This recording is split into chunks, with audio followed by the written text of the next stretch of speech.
Hey Trails Collective crew, Ian here for the weekly rundown of what's been shaken in the Northeast trail running world.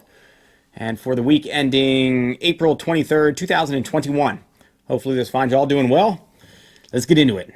Alright, so this week, Wednesday, tomorrow night, the 21st, I'll be live with Kim Levinsky of Sassquad Trail Running. I'm pretty stoked to catch up with Kim. I think she's on vacation right now, maybe in the Grand Canyon, maybe doing a rim to rim to rim or something to that effect on her own. But it will be good to touch base with her. So stay tuned for that or watch it afterward. Upcoming races and registrations opening this week. So upcoming races, April 23rd, 7 Trails Ultra Festival kicks off this Friday at 6 a.m. 25, 50K, 100K, 100-mile options in Damascus, Virginia. The CNO Canal 100. A classic flat and fast 100-mile in Knoxville, Maryland, are based out of, headed in with 158 entrants. The Heiner Trail Challenge, 25K, 50K in Heiner, PA. This is consistently our region's largest, I think, in terms of numbers. Maybe up there with one of the trail festivals up there in maybe what used to be Pineland Farms. Forgetting the changeover name at the moment. But in any case, Heiner Vue Trail Challenge, going in with about 1,200 entrants. Most of them in the 25K. It's a lot of entrants, still a little mind-boggling, given COVID is still kind of running strong, I think, in Pennsylvania. But a beautiful, challenging course, classic event, and almost always pretty strong field. So good luck to everybody down there this weekend. The Lucky 7 7-hour headed into the weekend with 16 entrants in Queens, New York. The Promised Land 50K is slated to run in Bedford, Virginia. It's a Virginia and Horton Classic. This year's field is pretty stacked, both men's and women's. I am headed down to run. I'm pretty stoked to get on this course, as it's supposed to be pretty beautiful. My body is pretty tired and broken these days, and I don't really have much competition in me, to tell you the truth. But my hope is to run with the lead females as long as I can. They'll probably drop me mid-race, but try to get that race shaking out and use it for a Promised Land video. So I'm excited to get out there and just spend some time, even though it'll probably get ugly. Dixon's Revenge 5K Canicross and Half Marathon in Rollinsford, New Hampshire. Notably stout 40 entrants in the Canicross division. Good luck to Tom and the crew up there. On the Dam Trail 34-mile, headed into what might be, I think, their inaugural running in Hooversville, PA. And on the 25th, a Sundown Trail Run 4-mile, 6-mile slated in Alpine, New Jersey. And one on my radar for next weekend, April 30th, URock 100K in Skylark. Race registrations opening this week ahead in the UltraSignUp Hotlist. Just got 2 of them now. Lucifer's Crossing, one of mine with Red Newt Racing. Beat me to the rundown punch, capped out last night. Soapstone Mountain Trail Races 6K in Stafford Springs, Connecticut is 94% full. And the Bloodroot Ultra 50 mile slated for May 15th in Pittsfield, Vermont is now 94% full. On the FKT front, this week's fastestknowntime.com podcast, episode number 133, was titled Ben Thompson, Why Was the Coolest FKT in New England Flagged? This digs into Ben's Prezi FKT effort set on March 21st, one that we mentioned in that week's episode, and I was just surprised. It was a really fast run, even though he's got some good experience and one to set it on that route. A bit after our episode, though, and unrelated to our mention, I received an email from a couple friends who were a bit put off by the nature and mechanics of Ben's FKT effort, particularly the aspect or component of a winter set, which changes really the technical nature of the route and included slight deviations in the course. I haven't listened to the podcast. I might on my way down to Promised Land this weekend, or this week rather, but it'll be interesting to see the full episode taking on the event and the impacts for precedent with FKTs. So you can check it out. We'll have the link plugged on the fastestknowntime.com podcast. And then FKTs at Worset, a host of them as the season is breaking. In Massachusetts, Richie Rodriguez, his second of this week, or actually second of the weekend. A day after setting another FKT route the day before, I believe, a 3-hour, 6-minute effort to set an opening mark for the 19-mile Tour de Revolutionary History, which looks like and sounds like, via the Battle Road Trail in Massachusetts. In Maryland, Patrick Blair, Jonathan Gowan, and Sam Gutner, 11 hours, 46 minutes for the Patapsco Valley State Park Traverse. This is one that we highlighted in our rundown last week, where they were raising awareness of this beautiful gem, which is Patapsco Valley State Park, as well as using it for a fundraiser for an effort, I believe that was in an entity that's in Kenya. New Jersey, Carl Vonallmen, 18 hours, 25 minutes for the 72-mile New Jersey Appalachian Trail sections for an unsupported men's mark. Shaved 2.5 hours off the prior mark set in just January of this year. And also on the New Jersey Appalachian Trail section, Jessica Sameo and Melinda Cohen, 1 day, 40 minutes for this section and an unsupported female mark. So nice work to both of you. New York, Ben Nephew, 5 hours, 18 minutes on the Bear Mountain State Park 7 summits, taking 8 minutes off of Justin Kowski's male unsupported mark from November of last year. Good to see the old man nabbing one back from Mr. Kowski, who's had a penchant for picking off some of the Masters' prior marks. So nice work, Ben. Richie Rodriguez, as I mentioned, the second, I think this was actually his first maybe, 2 hours, 34 minutes for the 12.5-mile Tri-State Tri-Mountain Loop, pulling a stout 40 minutes off of Michael Lepresti's most recent mark from only a week ago. Touche. And Ryan Mabey and Nikita Alexiades, not going to get that, 9 hours, 36 minutes for the 23-mile Catskills Fire Tower Circuit, lowering Joe Lamone's mark from 2019 by 15 minutes. It's got to be a beautiful route. PA, Shannon Sebron, 8 hours, 2 minutes for the AT 4-state challenge, spanning PA, Maryland, West Virginia, and Virginia. Patrick De Sabato and Ivo Milik Straglich, not going to get that one either. My apologies. Shaving 9 minutes off the existing Wissahickon Four Corners circuit for a new mark of 2 hours, 59 minutes. Aaron Keckley, 1 hours, 53 minutes for the 14-mile Quemahonig Reservoir Trail, lowering his own mark from January by 13 minutes. And 2 out of Virginia. Aaron Townsend, 7 hours, 52 minutes for the 51-mile Virginia Capitol Trail, cleaving 2 hours off the prior men's self-supported mark set in September 2019. And David Hedges, 4 hours, 42 minutes for the Wild Oak Trail, shaving 70 minutes off of Ty Ralston's time on this classic Virginia beast. And I just texted David. Pretty great athlete. He's been in and out of, I think, based here in Ithaca, though I haven't seen him, I don't think, since around Breakneck last year. But pretty stellar route. And I just texted him that he should probably stay down and try to get in on Promised Land this weekend, because he would for sure be in that front field. All right. Last segment of tonight's or this week's episode is the results segment. Results from April 17th. Chompawamsic, 50K, 100K, ran in Triangle, Virginia. Adam Vonallmen took the overall 100K win in 13:04, with Laura Linville on top in 14:34. Lauren's mark establishes a new course record. And in the 50K, Jeremy Gardner took the overall win in 4:50, followed by the top female Karen Dunn in second overall in 4:59. Both of these individuals established new course records for Chompawamsic. Great job to both of you.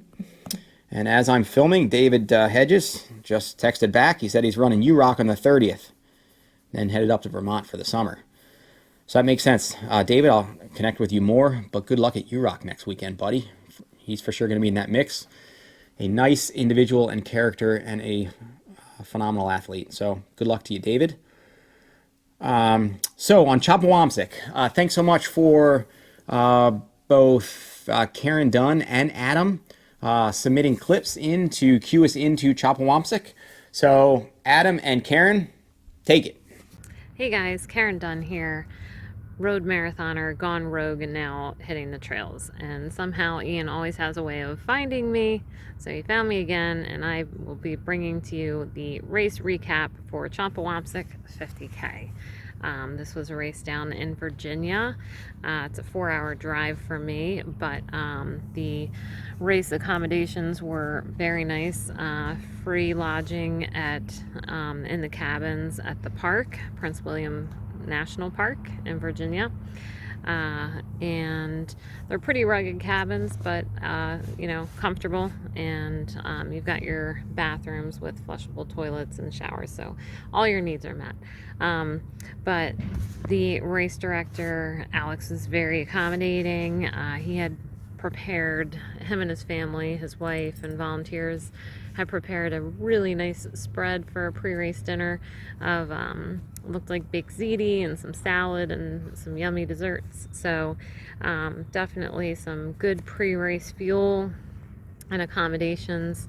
At the start of the race, there was a nice pavilion that is at the start that you loop through.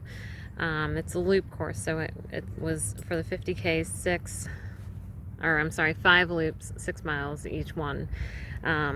So even for the 50K, it was nice to take advantage of that pavilion to kind of lay out your drop bag with your fuel and hydration, so that as you loop through, you had the opportunity to just kind of grab some things on the way. Or in this case, it was really a chilly morning and ended up being a pretty warm in the later stages of the race. So it was a nice place to just kind of strip some layers and throw them to the side and get them then at the finish line. But the weather was awesome. I think at first we were expecting some rain, and that had gone to the wayside. It was actually quite beautiful.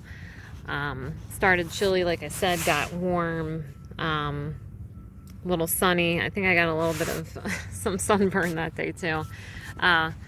But the course is nice. It's a single track trail that really kind of follows the river or creek. I want to say maybe it was Chompawamsic Creek. I'm not sure, but it was very beautiful and very technical as well. So single track with a lot of rocks and roots that you had to kind of scramble. They slowed you down for sure.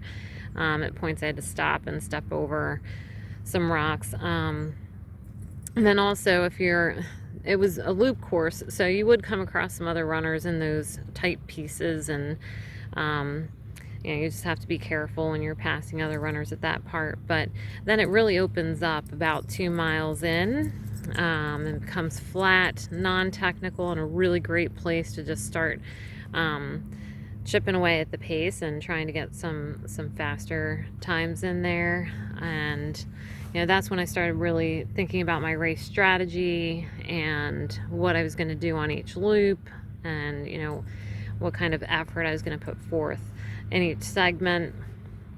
So that particular segment, I tried to tell myself that when things get tough in the later stages of the race and I'm hurting, do my best to just try and dig down and get to a little bit of a faster pace when I get back to that portion of the trail, because it is so runnable. And then it gets into a long incline, which I also like. Not so steep, just very long. And so, you just got to keep chipping away at it. And I was happy with the fact I didn't need to walk it, and was able to, keep the pace going fairly smooth. And then at the top, it kind of tucks back into, the deeper part of the woods there, away from the creek as you circle back.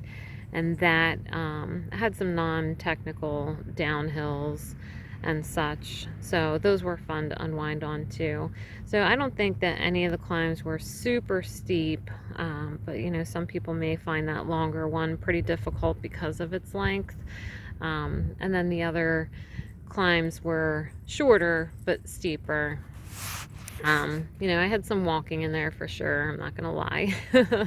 Power hiking, I mean. But anyway, it was a great day, beautiful course.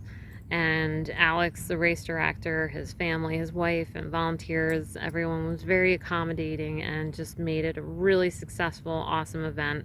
One that I'll look into doing again next year. It was a lot of fun. So thank you, Alex, and your wife and volunteers for doing such a great job. And that must have been a really long day for you guys. So hopefully you caught up on your sleep by now. And thank you, Ian, for the opportunity to provide you another race cap. Hey, it's Adam Vonallmen here, your mom's favorite runner on the socials. Check me out on those if you want. I'm here to talk to you about the Chompawamsic 100K race that was in Prince William Park this last weekend. It was a great race, a lot of fun, great hospitality. Athletic Equation puts on a great race, and they do a good job making sure you're well taken care of, and you feel like they actually care about you, which is really good. The race itself was amazing. They had a 50K, a 24-hour, and they were going to be doing an 8-hour night race all at the same time. They had that planned out very well. On the course of those 24-hour runners, some of them were just pure animals out there running fast and doing a lot of laps. And the 50K had some really good strong runners in it too. It was great to see and great to be around all of them. This was my first 100K race, and it was a good learning lesson for me. I really liked it. The course itself was kind of a figure 8 type pattern, and you ended up having to run 10 laps around it. So that was good. You got good scenery every time, but you're able to kind of figure out a rhythm and run on it. It has some nice technical spots and some single track. Definitely a race that you want to make sure you have trained your vertical on, done some definite vert training, because it's almost like going upstairs for parts of it. I'd done the naked Prussian just a few weeks prior as a training run for this, and I thought that race had a lot of vertical gain to it and was beating me up, but this race, it was wow. Over the 100K distance, I had 7,533 feet of vertical gain according to my watch, so I felt like I gotten it in pretty good.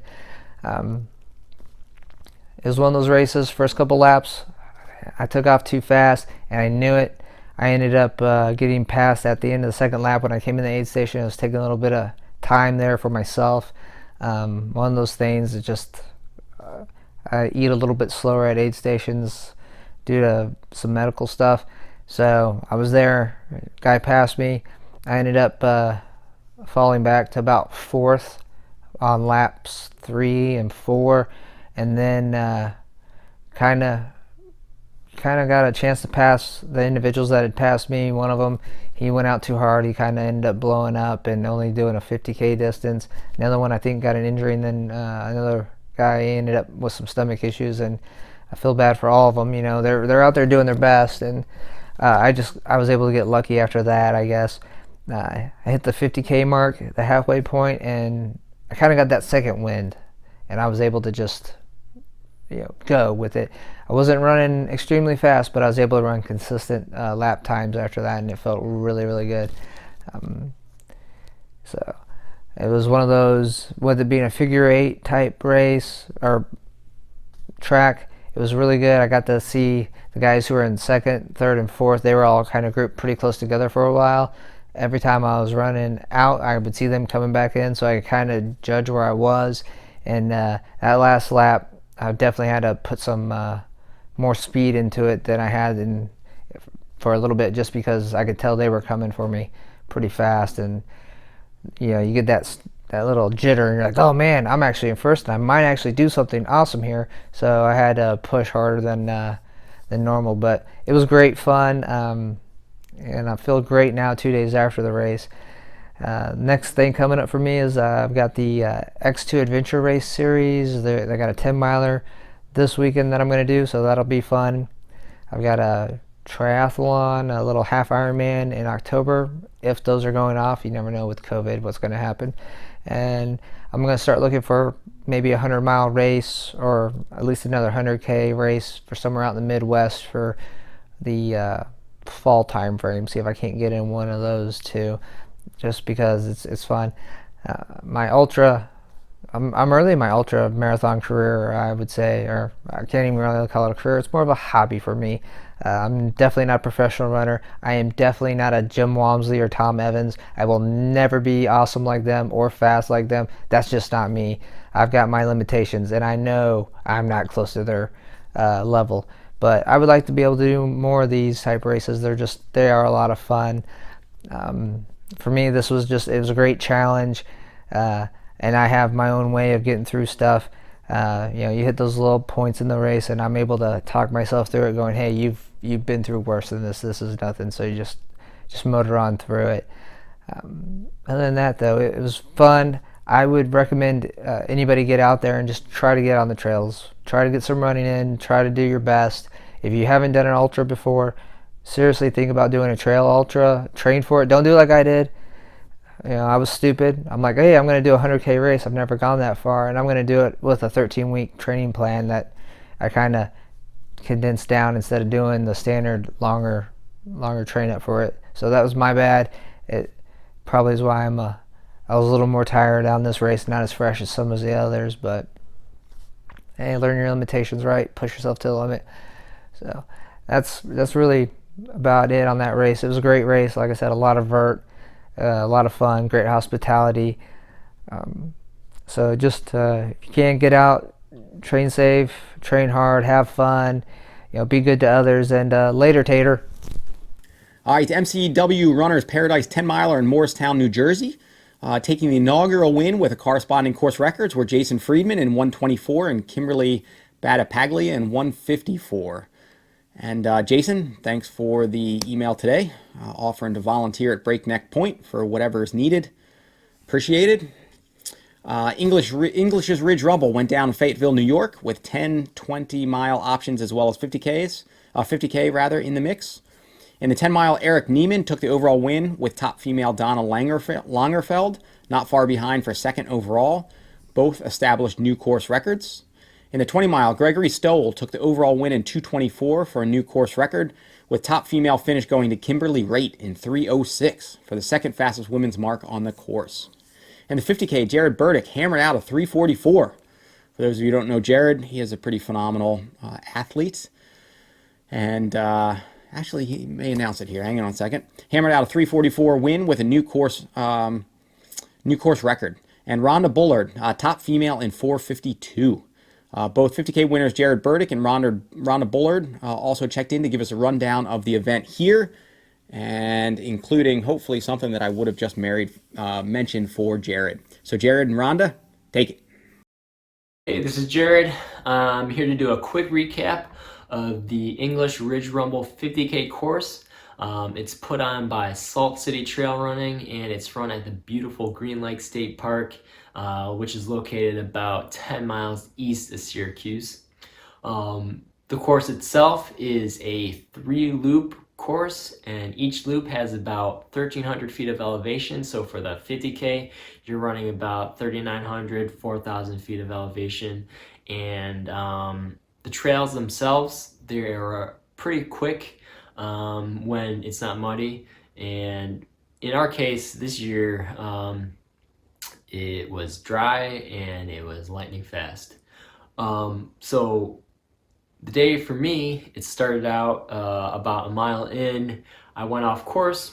Unfortunately, the markings were tampered with, and it led me in one direction. I went about a quarter of a mile, realized that I was off course, turned back, and resumed racing.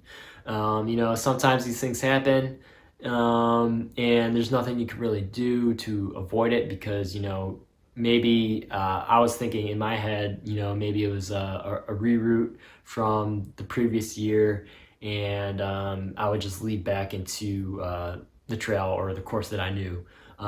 Unfortunately, it happened. I just had to kind of regroup and focus, my energy, and not getting caught up in that, whenever you're racing, something wrong or something doesn't go the way you plan. You just gotta, really, it's important to just, focus and be like, well, take a deep breath and say, get back on track, and, execute your race like you want to. So that's what I did. And about 5 or 6 miles in, I caught the leader, and I really just tried to keep a steady pace, keep a good flow going. For me, this is my first race in about a year, and or live race in a year. And I really just want to focus on, my nutrition, hydration, really maintaining my effort level so that I could sustain it throughout the entire race. So like I had said, this course is pretty quick when it's not muddy, and unfortunately for us, it's been really dry, and it was a pretty quick day. So really for me, it was just, maintaining my effort level, getting that feedback from myself, and just really just trying to focus in on, finishing strong. So I came through the first loop feeling pretty good. I may have gone a little bit too quick for what I was feeling that day. And then the second loop, I kind of backed it off slightly just to kind of counteract, the adrenaline from going the wrong way and that. And then the third lap, I kind of noticed my hamstring was a little bit pulling. A couple weeks ago, I did have a slight pull from just wearing new shoes and that I wasn't adapted to yet. That's another story, but moral of it is don't try new shoes when you're 2 weeks out from a race, because especially if it's not what you're used to. Anyway, so that last lap, I was kind of just, making sure that I didn't do any more damage to myself, but still maintain a good pace. Sometimes I usually do try to finish stronger, or at least effort level wise, if it's not pace wise. But, in this case, I kind of had to dial down the effort and my pace just so I could finish safely for myself. And I'm always trying to think ahead in both my racing in the future and then the race itself. And I would say during the race, if I'm a minute slower per mile, but that could help me out, either later in the year, but it's not slowing down that much that'll affect my race too much. In this scenario, I may have lost 5 minutes or so from what I think I probably could have done on the day, but in the end, it was really the right thing to do. And I ended up getting a course record by about 25 minutes, I think. And so that was awesome. And the event, Salt City Trail Running, they put on a great event. They have other great events as well. And it's just everything was done safely. We had wave starts with 10 people each, spread out by I think 5 or 10 minutes. And it really was a great day. It was great seeing other people out there and really having a community atmosphere. And other than I think weddings are a very positive atmosphere. Races are probably second to that, maybe a little bit more, unless it's your own. But yeah, I love racing, and I love the community that comes around it, and it really was a great day. Good afternoon, everybody. This is Rhonda Bullard, and I am here with you to share my experience running the English Ridge Rumble this past weekend, which is the first race of the series that the Salt City Trail Running Club puts on. Race director is Scott English. This race was held at Green Lake State Park, and I was fortunate enough to be the first female finisher. With that being said, I'm going to kind of talk about the course in itself, talk about the race series that Scott puts on, which is outstanding, and then talk about my next race that's coming up in the near future, which will be in Ithaca. But anyway, so let's go with the Green Lake State Park, okay? I participated in the 50K trail race. It is 3 loops on a pretty rigorous course, lots of hills, but it's very scenic. It's very beautiful. There's points in time of where you feel like you're running in the middle of a field, and they call it the Serengeti, which is gorgeous, and then you're running in the woods. It's not a single track course, but it is one that is challenging enough because of the hills and the rollingness of the hills and the elevation that I think it was really good. My race itself, the first 2 laps, I was fortunate enough to run with Bethany Titus, who is actually on the Salt City Trail Running team. She's a wonderful athlete. I think that we did a really great job of just kind of keeping each other in tow and check in regards to not going out too fast. We are familiar with one another, but I think that the camaraderie that her and I had on the course was outstanding. And I think that speaks volumes to not only her character, but just also anybody that I've ever truly run with. We do a really good job of supporting one another, but also being very competitive and true to ourselves. So I think that is such a wonderful thing in regards to any of the races that I've ever participated in, specifically the ones that Scott's put on. So, because I've participated in 2 other of his races in the, previously to this. In regards to that, I have to say the 3rd lap of this course was one of those ones where you really have to focus in mentally. You've already exhausted yourself for the 2 loops, and you really have to convince yourself that this 3rd loop you are gonna get at it. So it's a little over 10 miles for the 3rd loop. And let me tell you, that's a long 10 miles when it's coming to hills and stuff like that. But, it was a great competitive race, very supportive, very fun, friendly atmosphere, which is always something that I experience when I run and participate in any of Scott's races. And so kudos to him on that. That's just outstanding. The venues that are chosen are also great. They're just different. As a person who you previously lived in Ithaca, is kind of nice to see the different parts of Syracuse that I've never been exposed to. So thank you for that, Scott. Bethany, great job. Thank you so much for, being competitive and being, friendly and, challenging me to do my best. And I hope I challenge you to do your best as well. So I hopefully look forward to seeing you at future races, but also maybe getting the opportunity to train with you. Because I do think that we connected well.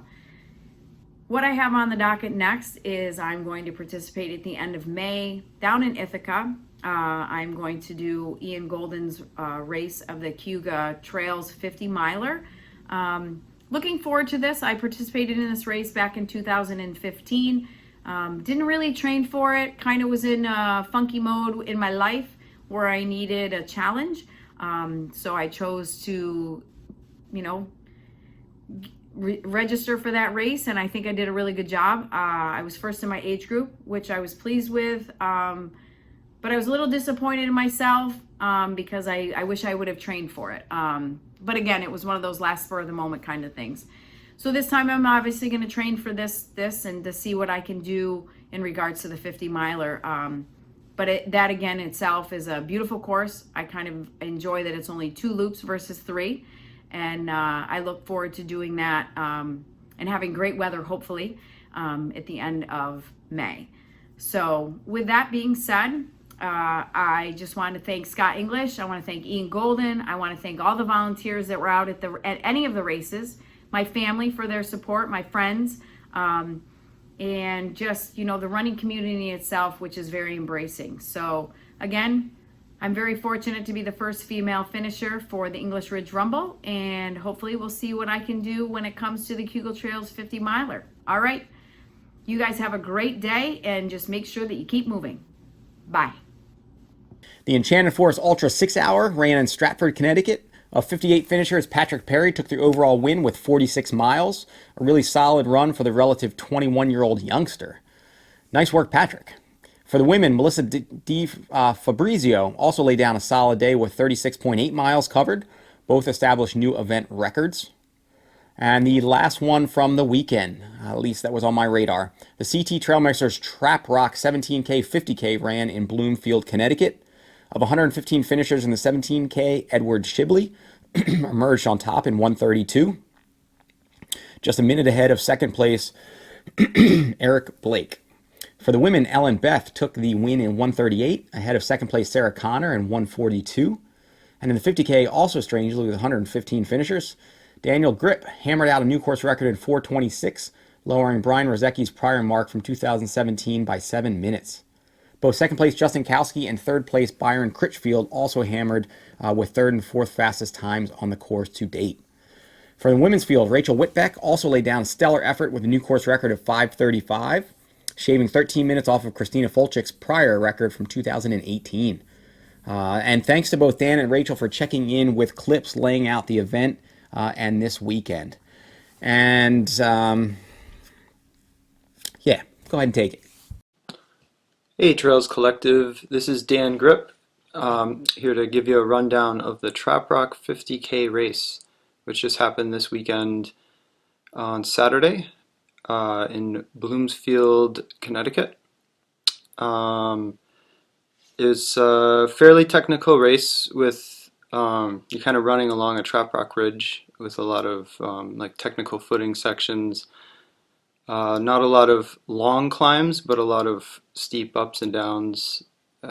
Really fun course. If anyone's not familiar with it, check it out. It was run really well. Brian and the rest of the directors did a great job. Very fun event. And so the day before, I guess down there had a lot of rain. Where I lived, I actually got 8 inches of snow. But I was checking the weather down there, and I figured they wouldn't have snow, and I thought it'd be muddy. It wasn't too bad. There was a few sections you'd have to slow down or go slipping around, and there were some really good racers running the course, so I knew there'd be a lot of competition, and I'll run down the race in a bit, but I did have a really good run, ended up breaking the record. And this is a course I had run once before, I think it was 2 years ago, 2018, and it was one of the first courses that really kicked my butt when I started just trying to get into longer distances. So I was kind of out for revenge in a way, so I really was out to try to set the course record on this. And everything worked out, luckily, and had a good race and was able to do it. So started off, so it's 3 laps of about 10.5 miles. First lap, I came out fast as I usually do. Came right up the first hill, kind of to see who wants to stick with me. And Byron Critchfield, a really good runner out of New York State, I think in the Hudson Valley, he stuck with me, and he hung behind me for the whole first loop, and I was trying to hold back a little, but just having someone like that running behind you kind of makes you run faster. So that first loop we both finished at I think it was like 1:26, which is very fast for the course. I don't think anyone hit that on the 17K course the following day. So I think we both knew that was a little fast, but I was trying to keep it at about an hour and a half on loops. So second loop, we started off, he stuck with me for the first half of it, I'd say. And then at some point on a climb, I just kind of felt really good, so I just took off and got out in front a bit. And it's cool because you're like, you're passing people that are on different laps, and they're all cheering you on, and you're kind of cheering them on. So I guess that gives you a little extra energy, which is the cool thing about races. And yeah, I got in off the second loop, and I was kind of refueling, and I didn't see Byron, so I was like, oh, I have a pretty good lead here. But I also knew Justin Kowski was in that race, and I know he's just kind of a steady, amazing runner, so I knew he wouldn't be far behind either. So I got out on that third loop, kind of made the mistake of not keeping up on calories, and I was like, oh, I'm almost done, I'll just run another fast one. I kind of knew at that point, unless I really messed up, I would have the record, because the second lap was also, I think, under an hour and a half as well. I think it was 1:29, 1:26, 1:29. But then about halfway through the third lap, I really should have been eating and drinking more, because I definitely hit a wall. The whole like lightheaded and then nausea, and I was like, geez, I've never threw up on a race, but this might happen. So I slowed down, took in a gel, ended up walking a little bit, and then got it back and slowly was able to finish at fast speed again. And I think that loop was 1:39. And I saw Justin Kowski had second place, and he was, I think, about 11 minutes behind me, but I think he made up 4 or 5 minutes on that final lap when I checked. So it was really fun. It was a great event. Really happy that races are happening again, and you guys should all check this race out next year. And that's about it. What I have coming up, I'm going to be doing a 6-hour at the Reservoir race in Connecticut, which is a 6-hour timed loop. And then I'm on a wait list for Chakora Mountain. Then I'm going to switch up gears and actually run the dreaded pavement for a little bit and take on the Mount Washington race. We have a team of people kind of from Western Mass, a bunch of fast guys. We're going to see what we can do, and hoping I can place fairly high in the Masters division on that. So, and then after that, I'm looking at different 100-milers for the fall, and we'll see where to go from there. Thanks to Ian and everyone at Trails Collective. You guys are doing awesome, making this platform for people to stay in touch with trail running. Cheers. Hi, it's Rachael. I ran the Traprock 50K last weekend. It was a great event, super well organized. The course was really well marked. Weather was perfect. The first 2 loops I felt fantastic. The third one was really hard. The course is not easy, but it was a really good time. I went up with a friend. She had a great race too. Yeah, just excited to be back at it. It was my first race since Hartford Marathon 2019, so it had been a long time. But yeah, excited to get back to racing and yeah, get through the pandemic. Thanks. So thanks for tuning in with us this week of the rundown of what's shaking in the Northeast trail running world.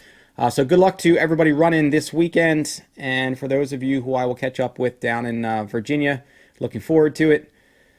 And we'll catch you next week. Thanks for tuning in. Thanks for sharing the love, spreading it on any threads and communities that you have, sharing it in your own social media pages.